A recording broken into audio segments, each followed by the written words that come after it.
The silent classroom. Miss Eleanor Hayes adjusted her glasses, feeling the weight of the empty hallway stretch before her.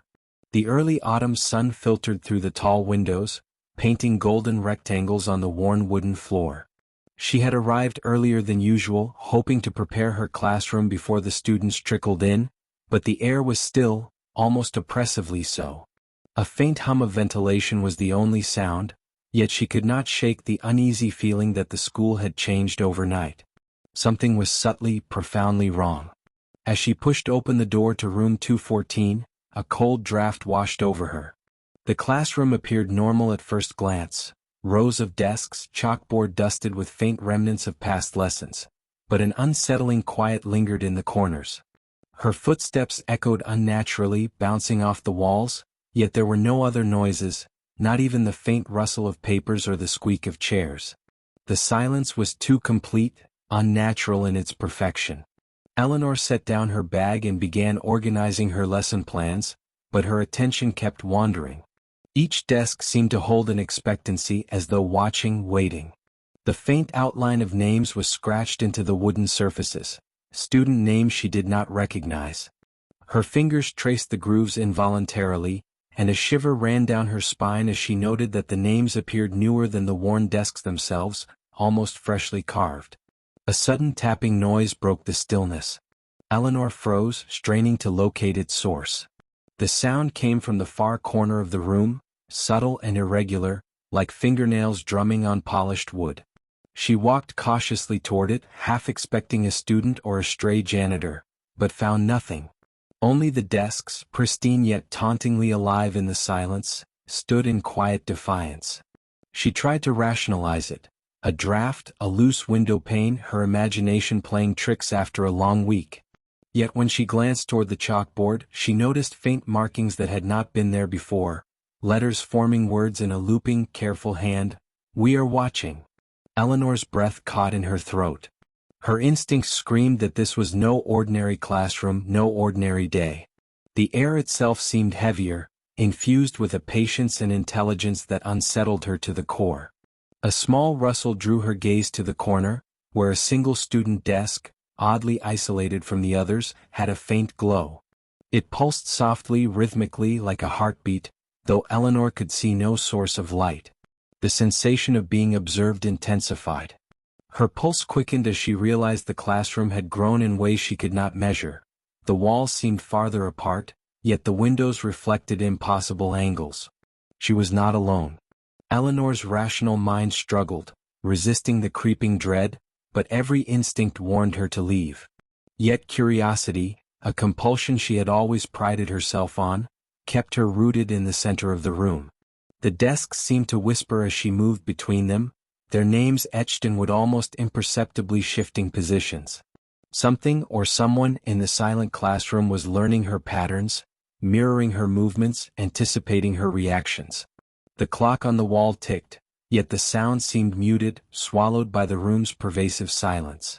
Eleanor felt a creeping weight on her shoulders, a pressure that was not physical but mental, a consciousness brushing against her thoughts. And then she noticed it, a notebook open on a desk that should have been empty. Its pages moved slightly as if blown by a wind that did not exist, and words began appearing in neat, deliberate script. "Welcome, Miss Hayes. Do not speak." Eleanor's fingers hovered above the notebook, hesitant to touch the writing that seemed impossibly alive. The words, precise and deliberate, appeared as if someone, or something, was composing them in real time. She swallowed hard, fighting the urge to speak, and remembered the warning, "Do not speak."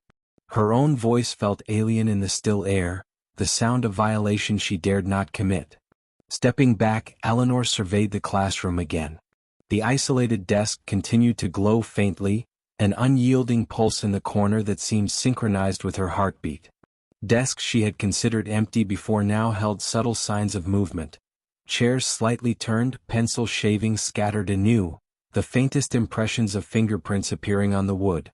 Each subtle change suggested that the room was alive, observing her, interacting with her in ways that defied explanation. Her gaze fell upon the chalkboard.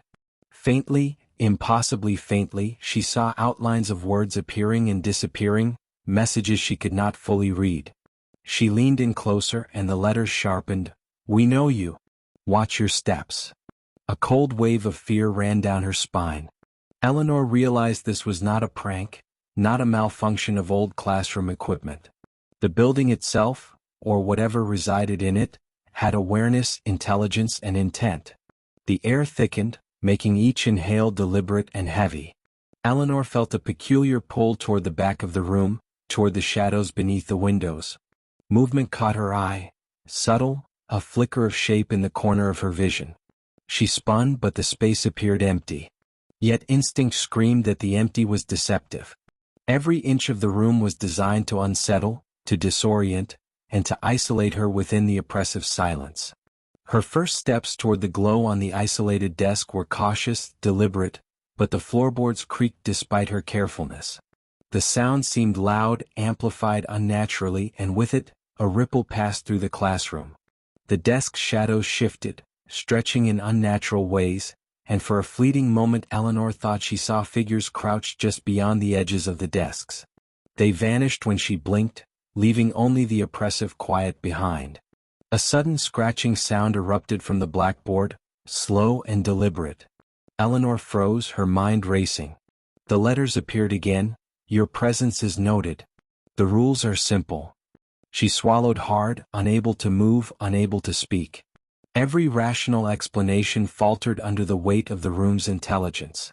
The whispers were not audible, they were mental, pressing directly against the edges of her consciousness, suggesting shapes, movements, intentions she could neither see nor ignore.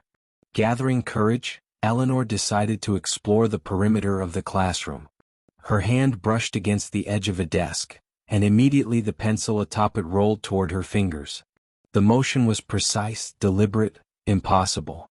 She recoiled, realizing the room responded to her touch, her attention, even her fear. Each movement she made caused subtle rearrangements. A chair turned slightly, a shadow flickered, a page on a desk fluttered. The space was a living puzzle, reacting to her, learning her patterns, testing her resolve. The isolated desk pulsed brighter, beckoning, yet Eleanor felt the compulsion to avoid it, sensing that drawing too close might trigger something irreversible. She scanned the walls, noticing that each student cubicle, though empty, seemed occupied by presence, subtle outlines of invisible occupants lurking just beneath perception. She understood now, the classroom was not merely haunted. It was sentient, calculating, waiting for her to act. One wrong move, one spoken word, and she could be absorbed into the silence, swallowed by the very space she had once believed familiar. Eleanor inched forward, her shoes whispering against the polished floorboards. Each step seemed heavier than the last, weighted with anticipation, as though the room measured her fear and multiplied it. The air grew colder, each inhale tinged with a metallic taste that set her nerves on edge. The isolated desk's glow had intensified, a subtle rhythm like breathing, a silent pulse that drew her attention despite every instinct screaming to retreat. She reached the edge of the desk and noticed the notebook was no longer still. Its pages fluttered independently, flipping with a purpose that seemed almost sentient. Eleanor's eyes widened as words formed across the top page. "Do not leave yet. Observe, participate, survive." Her stomach twisted. The message carried a weight beyond simple warning. It was a directive, a command from an intelligence that did not merely haunt, but orchestrated. A low vibration hummed through the floor, almost imperceptible at first, then gradually stronger, as if the classroom itself was breathing beneath her feet. Eleanor spun slowly, scanning the rows of desks. Shadows stretched unnaturally, converging at the corners, then retreating as she looked away. Each desk seemed alive, subtly shifting, corners brushing against walls that shouldn't move. Even the chalkboard appeared to ripple, letters rearranging themselves into shapes she couldn't decipher, forming hieroglyphs of a language she felt she might understand if she dared to linger too long. Her pulse raced as the whispering began, not audible but internal, threading into her thoughts. The voices were patient, insistent, each syllable wrapping around her consciousness. "We watch, we learn, we remember," they said, and she felt the room memorizing every movement, every blink, every faltering breath. Eleanor realized that the classroom had more than awareness. It had memory, and her presence was now permanently etched into it. The isolated desk shifted slightly as if sliding toward her. She stepped back instinctively, bumping against a chair, and it responded immediately, rotating, aligning itself as if to block her retreat. Eleanor's breath came in shallow bursts. The walls of the classroom seemed to expand and contract subtly, a disorienting rhythm that made depth perception unreliable. The windows reflected spaces that should not exist, hallways stretching beyond reason, doorways opening into rooms she had never seen. Each reflection suggested alternate realities, glimpses of worlds parallel yet twisted, where the classroom's intelligence thrived, patient and omniscient. She forced herself to focus, studying the behavior of each desk, each shadow. Patterns emerged. A desk would shift slightly after her gaze lingered too long, a shadow would thicken as her attention wavered. Eleanor realized that to survive she must move deliberately, never startle the environment, never speak, never break the invisible rules. One false step could provoke the classroom into action. Its definition of action, unknown but unmistakably dangerous. Suddenly, a faint scratching noise arose from the floor near the isolated desk. Eleanor froze. The notebook's pages lifted, and a sentence formed mid-air, glowing faintly. "Your observation is noted. The lesson begins." Eleanor's stomach dropped. She understood that she was no longer merely a visitor. Participation was no longer optional. The classroom demanded engagement, and every instinct warned her that the engagement might be more than mental, it might consume her. Eleanor's heartbeat pounded in her ears as she hovered over the isolated desk. The notebook's pages shifted frantically, words appearing faster now, sentences weaving together into frantic warnings and observations of her every micro-movement. Do not falter. Do not speak. Do not turn. The repetition of the commands echoed inside her mind, pressing against her consciousness like a weight she could not lift. The shadows at the edges of the classroom began to pulse, thickening and stretching into forms that resembled students. Their features were blurred, indistinct, yet their presence radiated intent and awareness. Eleanor felt their gaze upon her, and the air itself seemed to thicken, resisting her movement. Her fingers trembled as she reached for the notebook, and it recoiled slightly as though alive, reshaping the page, forming new words: observe, learn, obey. Every instinct screamed that she was being tested. The room expanded and contracted in impossible ways. Desks creaked, shadows slithered, and the windows reflected hallways and rooms that twisted into infinity. Eleanor's sense of reality warped. She could no longer trust the walls, the floor, or even her own perceptions. The classroom was alive, aware of her fear, feeding off it and pushing her to the edge of reason. A sudden, sharp noise erupted from the ceiling, a scraping like claws on wood. Eleanor froze. The glow of the isolated desk intensified, casting long, grotesque shadows that danced across the walls. In the reflection of the chalkboard, she saw herself multiply, countless Eleanors, all frozen in terror, trapped within the confines of the classroom's awareness. She realized then that the intelligence of the room was not only external, it had infiltrated her mind, linking her perception to its will. The notebook leapt upward, pages flaring, almost floating in midair. Words scrawled themselves across the desk. Do not leave. You belong now. Eleanor's stomach churned as the shadows crept closer, merging into one amorphous mass, a formless entity intent on absorbing her consciousness. She staggered backward, desperate to flee, but the room shifted violently. The exit she had entered through dissolved into nothingness. The walls pulsated, doors vanished, and the ceiling dropped perceptibly, closing in. A whisper, sharp and singular, sliced through the suffocating silence. Step forward. Against every instinct, Eleanor approached the glowing desk. The notebook quivered, and for a moment the words transformed, forming a single clear sentence. Write what you fear most. Eleanor's hands shook uncontrollably. She knew the consequences of refusal. The room, the shadows, the sentient walls, all waited for her compliance. As her pen touched the page, the classroom seemed to hold its breath. The words formed with a horrifying precision, capturing her deepest fear. isolation, erasure, being consumed by the space itself. The shadows surged, pressing in, and Eleanor felt her own identity stretching thin, dissolving into the oppressive awareness of the room. Yet, in that terrifying moment, she glimpsed a strategy, subtle defiance, a careful manipulation of the writing, the perception, the rules themselves. She could fight the room, but it would demand every ounce of her courage, her intellect, and her resolve. Eleanor's pen hovered over the notebook, her knuckles white with tension. The shadows pressed closer, almost tangible, and the pulsing of the room felt like a heartbeat of its own, synchronized to hers. Every muscle in her body screamed to flee, but there was no escape.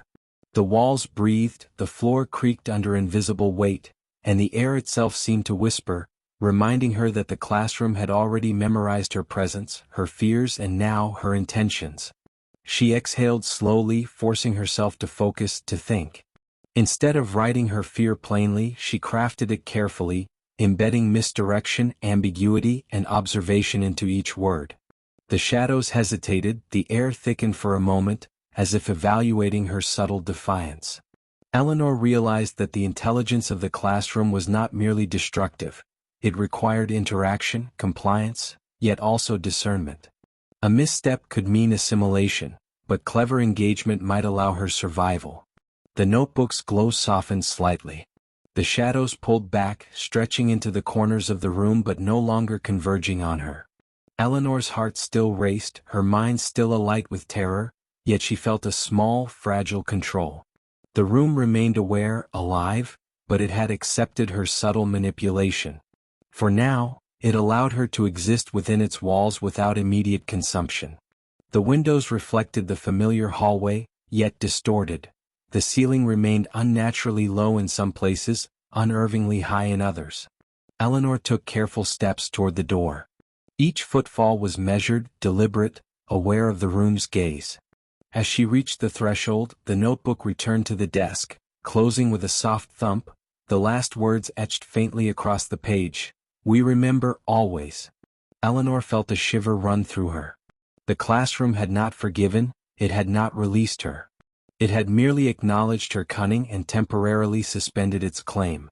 Outside the door, the school corridor seemed normal, mundane, almost cruelly ordinary compared to the living nightmare she had left behind.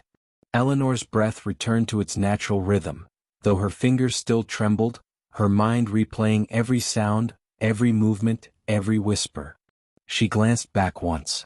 The classroom appeared as it always had, silent, empty, unassuming, but she knew better. Its consciousness lingered behind the door, patient, waiting for the next intruder, the next challenge, the next student brave, or foolish, enough to enter. Eleanor walked away, every step weighed with the knowledge that the silent lesson had not ended. The intelligence within those walls had recorded her, learned from her, and would always remember. Though she had survived, a part of her mind remained tethered to the classroom, a subtle echo of its control in her thoughts. She understood that its presence could return at any time, in any place, in subtle ways, like the faintest shadow in a hallway, a whisper at the edge of consciousness. As she exited the school entirely, the sun dipped below the horizon, casting long shadows across the empty playground. Eleanor paused, feeling an inexplicable pull, a thread connecting her back to that sentient space. She knew that one day curiosity, necessity, or fate might draw her back, and when it did, the classroom would be waiting, silent, patient, aware, and hungering for interaction once more. The lesson, it seemed, was eternal.